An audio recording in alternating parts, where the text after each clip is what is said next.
March 12, 2007. Carl Hoerig was getting ready to leave. His car was packed. He had found a new place to live. After months of problems at home, he was finally ready to move on. But just as he was about to walk out the door, something happened. Gunshots. Then, silence.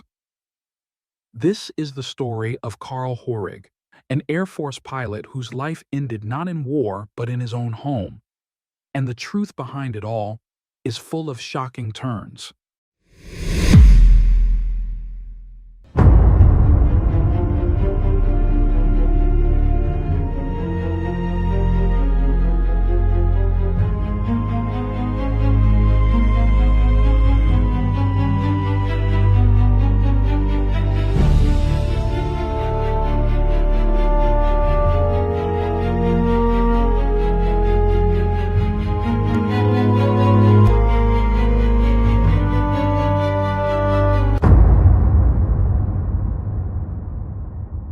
If you're a fan of true crime and criminal investigations, you won't want to miss our new book, The Ultimate Book of Serial Killers, 180 Files of the World's Most Notorious Murderers, now available on Amazon.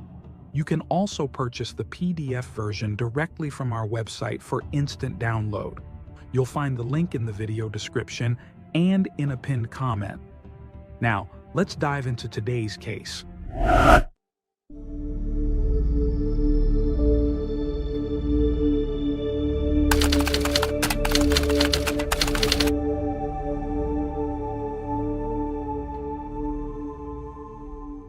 Carl Hoerig was born on Christmas Eve 1963 in the quiet town of Newton Falls, Ohio.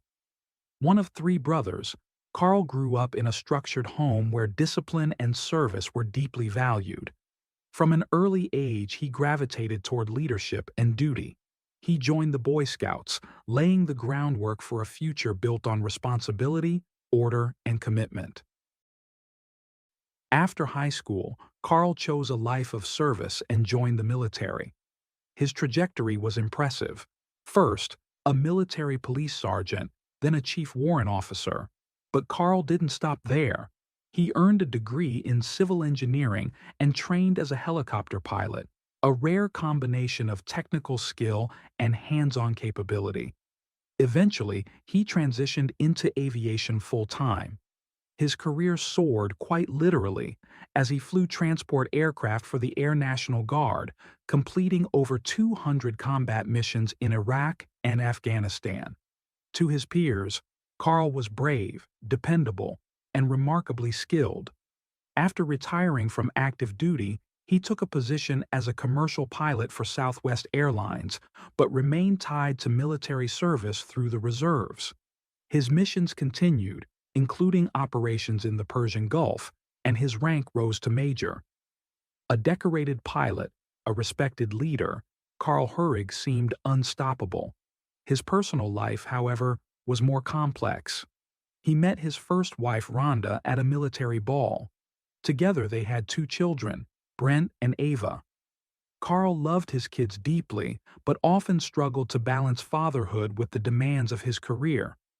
Eventually, his marriage to Rhonda ended in divorce in 1998.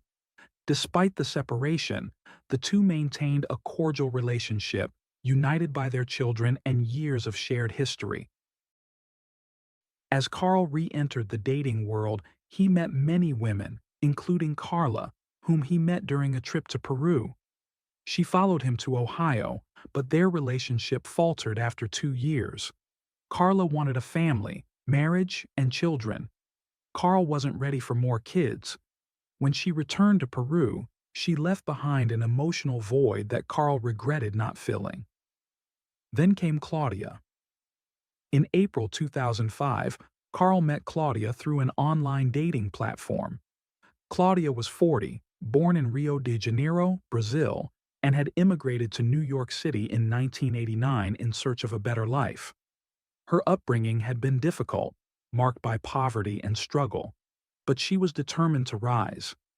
In the U.S., she built a respectable life, working as an accountant, teaching English, and even marrying a doctor. After becoming a U.S. citizen in 1999, her marriage ended a year later. By the time she met Carl, she had been divorced for 5 years. Their connection was swift. For weeks, they exchanged messages between Newton Falls and New York City. One day, Carl flew to meet her in person, telling her distance was no issue. He was a pilot after all. On their fifth meeting, Carl threw a surprise engagement party for Claudia, introducing her to his family and friends. Just weeks later, in June 2005, they married in Las Vegas. By then, they'd seen each other in person only a handful of times. The suddenness shocked everyone around them, but Carl was determined to make this marriage work. Claudia relocated to Newton Falls, settling into Carl's home. At first, everything seemed fine. Claudia appeared elegant and kind, and Carl seemed proud to have her by his side. But things soon began to shift. Carl's family began to see cracks. Claudia rarely bonded with the women in his life, preferring the attention of men. She found life in Newton Falls dull and isolating compared to New York. Left alone during Carl's frequent absences, she filled her time with shopping sprees that spilled into the basement and voiced growing fears about being alone. She insisted on having a firearm in the house. When Carl was home, Claudia became possessive, requiring his full attention and growing more demanding. Arguments became routine. Claudia's anxiety escalated. Carl began opening up to friends, admitting the relationship was fraying. He described her behavior as bizarre, but clung to the hope of fixing things. In early 2007, the tension reached a breaking point. Claudia held a family meeting, an unusual formal gathering, to air her grievances. She accused Carl of demanding too much and not supporting her emotionally. He calmly responded that he only wanted a partner who shared the responsibilities of life. But the moment marked a shift. Claudia was spiraling. Her behavior became erratic, more desperate. One day in February, she called Carl's daughter Ava. Her voice was calm, unsettlingly final. She said she was calling to say goodbye, offering no further explanation. Then she hung up. Shortly after, Claudia took a handful of sleeping pills, but she didn't go to bed. She got behind the wheel of her car. She lost consciousness while driving. The crash that followed was ruled a suicide attempt. She survived, and Carl stood by her side during her psychiatric hospitalization. To friends, though, it seemed less like a cry for help and more like a manipulative tactic, a desperate bid to hold on to a crumbling marriage. But Carl had already made up his mind. In March, after months of emotional turmoil, he rented a small apartment nearby and began taking steps toward divorce. He wasn't planning to evict Claudia. He was going to leave their home and let her stay. His intentions were clear. He was done. On March 14, 2007, Carl failed to report to his job at the military base. For someone with his discipline, this was unheard of. No call, no explanation, nothing. His absence immediately triggered concern. Friends and co-workers called his phone repeatedly, but each call went to voicemail. By the next morning, the fear had escalated. One of Carl's closest friends contacted the local police and asked for a welfare check. Officers arrived at his home just as Carl's father pulled into the driveway. The door was opened, and what they found inside was chilling. At the base of the staircase lay Carl's body, covered with a tarp and a blanket. He had been shot. The scene told a haunting story. His car was still parked in the driveway. In the trunk, a large suitcase sat ready, suggesting Carl had been moments away from leaving. The inside of the house was undisturbed. No signs of a break-in. No valuables missing. But one thing was conspicuously absent. Claudia had vanished. Family and friends immediately pointed to her. They had seen the tension, the manipulation, and even the threats. One colleague remembered Claudia saying, If Carl ever tries to leave me, I'll kill him. Details began to unravel quickly. During a layover in North Carolina on March 10th, just days before his death, Carl had visited his ex-wife Rhonda. He opened up to her, sharing his sadness about the marriage and his decision to leave Claudia for good. It was a visit that now took on new meaning. The autopsy revealed that Carl had likely been killed on March 12th, 2 days before he missed work and 3 days before his body was found. He had been shot 3 times, twice in the back and once in the head. 2 of the bullets were fired from close range. Investigators found more rounds embedded in the floor, indicating that the first shots had missed. The blood spatter and ballistic evidence painted a clear picture. Carl was ambushed at the top of the stairs. After the first shots, his killer descended and delivered 2 fatal shots up close. The weapon? Found inside a closet. But it wasn't just stashed away, it had been rigged into a homemade trap. A string had been tied to the trigger, looped around a nearby door handle. It was designed to fire when someone opened the door. By chance, it didn't go off. But its presence revealed a chilling level of calculation. Then came another twist. On the morning of March 12th, hours before Carl is believed to have died, several of his friends received an email. It was written by Claudia but addressed to Carl, though she'd copied his friends as well. The message was eerie, pleading. She reminded him of promises not to divorce her, insisted she was a good woman, and warned him not to let her do something bad. By the time the truth was surfacing, Claudia was long gone. Her car was found at Pittsburgh International Airport, nearly 80 miles from Newton Falls. Investigators learned that she had used Carl's military ID to board a flight to New York. From there, she caught another flight, to Brazil. It hadn't been a spontaneous escape. Claudia had carefully planned every detail. On March 8th, 4 days before the murder, she wired nearly $10,000 to her father's bank account in Brazil. 2 days after that, she purchased a firearm. She was seen at a shooting range practicing with it multiple times. In April 2007, a warrant was issued for her arrest, but prosecuting her wouldn't be easy.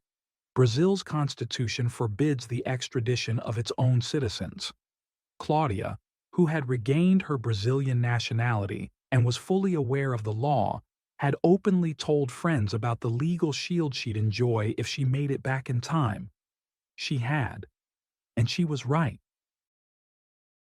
The man who gave his life to the military, who flew hundreds of missions in war zones, who tried one last time to believe in love, was gunned down in his own home, not by an enemy overseas, but by the person he once vowed to protect. After Carl's tragic death, his family was left devastated, but they refused to let his story fade into silence. Determined to see justice done, they launched a tireless campaign that would span years. They appeared on television, circulated his story on social media, and worked closely with the local prosecutor's office. Letters were sent to lawmakers. Politicians took interest. Still, justice remained elusive. Brazil offered to prosecute Claudia under its own laws, but U.S. authorities rejected that option. The reason? Brazil's legal system carried far more lenient penalties. A woman convicted of murder could be out of prison in less than 15 years. That wasn't enough. Not for Carl's family. They wanted her extradited. They wanted her held accountable in the country where she had pulled the trigger. While legal proceedings dragged on, Claudia rebuilt her life. In Brazil, she opened an accounting firm, bought a house, and remarried. She lived as if nothing had ever happened, while Carl's loved ones mourned and waited. Then came a turning point.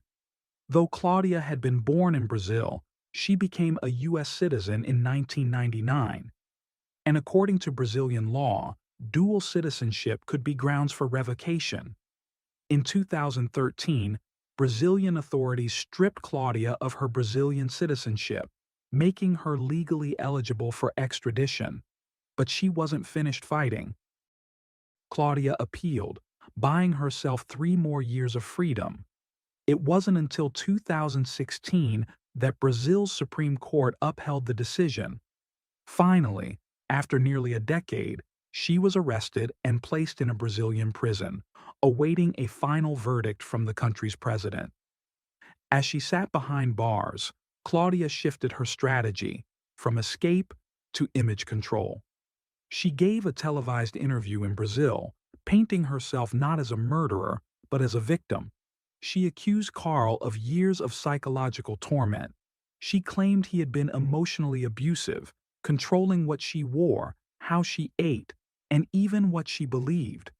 She insisted he restricted her finances, cheated on her with both men and women, and refused to provide for anything beyond the mortgage and utility bills.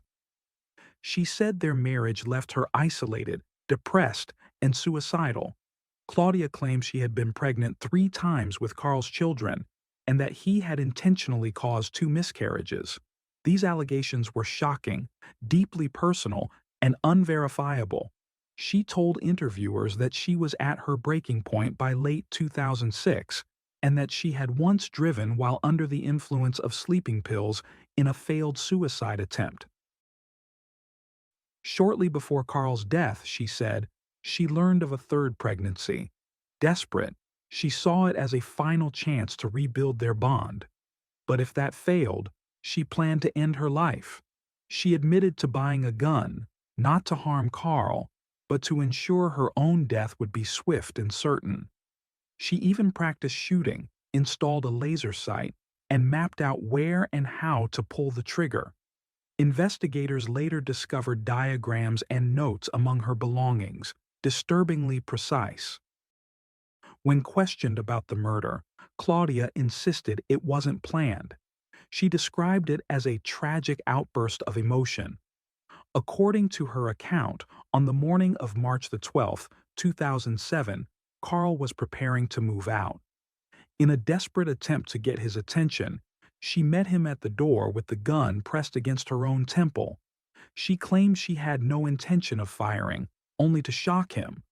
But she alleged Carl reacted with cruelty, telling her, "Go ahead, but not in the house. I don't want your blood on the walls." At that moment, she said, something snapped. In a rage, she ran upstairs, turned, and fired the first shot. Carl collapsed. Then came 2 more bullets, fired into his back and head. She said she tried to take her own life, but the gun was out of ammunition. In a panic, she called her family in Brazil, explained what had happened, and was told to come home, quickly. Before fleeing, Claudia took the time to cover Carl's body with a tarp and quilt. She closed the blinds, she packed, and then she vanished across the hemisphere. Years later, at her trial in Brazil, the courtroom heard these claims and watched her demeanor closely. While recounting the murder, Claudia reportedly smiled and even joked. Her lack of remorse stunned Carl's family. Her defense rested entirely on the story of a toxic, abusive marriage. She said Carl's emotional cruelty left her with no choice: kill him or kill herself. Claudia claims she had recordings proving Carl's abuse, but they were never presented. Even her own lawyer declined to pursue that claim. The prosecution argued that she fabricated the abuse to justify a calculated act of murder. The timeline, the gun purchase, the shooting practice, the bank transfer, and her well-timed escape painted a picture not of impulsive violence, but premeditated execution. One of the most damning pieces of evidence in the trial of Claudia was the laser sight mounted on the murder weapon. Prosecutors argued it was a detail that couldn't be ignored. After all, a laser sight isn't necessary for suicide, but it's extremely effective for hitting a target, even one fleeing or standing at a distance, especially someone shot in the back. The evidence piled up, but what stunned observers wasn't just the crime, it was Claudia's words. During her taped interviews, her tone shifted from defensive to bizarre, often meandering and contradictory. She said she didn't want to make Carl look bad to his family because they were good people. She claimed she always took the blame for what happened, even though she said Carl was the one who mistreated her. At times, she rambled in disjointed, unclear statements about pressure, manipulation, and regret. The timeline blurred, her reasoning frayed. She spoke about their whirlwind courtship, their Vegas wedding, and the sudden shock of Carl bringing his teenage son to live with them without notice. She said she paid for everything: the move, the groceries, the household bills. Claudia painted herself as an overwhelmed woman abandoned in a small town while her new husband traveled for work. She mentioned staying home for months, feeling isolated, then falling into depression. She claimed her pregnancy in 2006 had briefly renewed her hope, but her life continued spiraling. And then, the financial records emerged. Just days before Carl's murder, Claudia had transferred $9,900 to her father's bank account in Brazil. It was a suspicious amount, just below the $10,000 threshold that would trigger mandatory financial reporting. As a trained accountant, Claudia would have been fully aware of the implications. Prosecutors claim she deliberately structured the transaction to avoid detection. Claudia insisted the money was to prevent Carl from inheriting her assets in the event of her death. The trial culminated in January 2019, nearly 12 years after Carl's death. Claudia was found guilty of aggravated murder and sentenced to life in prison, with the possibility of parole after 28 years. The sentence was part of a negotiated compromise between the United States and Brazil. In Brazil, the maximum penalty for murder is capped at 30 years. The agreement honored that limit while ensuring Claudia would serve significant time behind bars. For Carl's family, the decision was bittersweet. His father, Ed Hoerig, later said, "Claudia doesn't exist. Not in my mind. She's still breathing. Carl isn't. Other than that, she doesn't exist." During a post-trial interview, Ed was asked what he believed Carl would say if he were alive to witness the outcome. Tears welled in his eyes. His eldest son, Steve, reached out to comfort him. Choked with emotion, Ed whispered, "The only person who would have forgiven her would have been Carl." Carl Hoerig had flown over 200 combat missions across war zones in Iraq and Afghanistan. He had been a decorated pilot, a devoted father, and a man who tried, despite setbacks and heartbreak, to believe in love again. But he didn't die in combat. He died in the place he should have felt safest, his own home. This case serves as a haunting reminder that violence can come not from strangers, but from those who once stood closest to us. And that justice, however delayed, is still worth pursuing, no matter how far it must travel.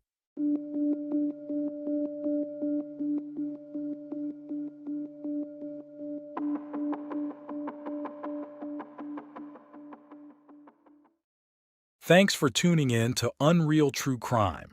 If you're intrigued by mysteries from around the world, check out our new channel, Latin Crimes, where we dive into the gripping true crime stories of Latin America. Don't miss out. Subscribe now for more thrilling investigations.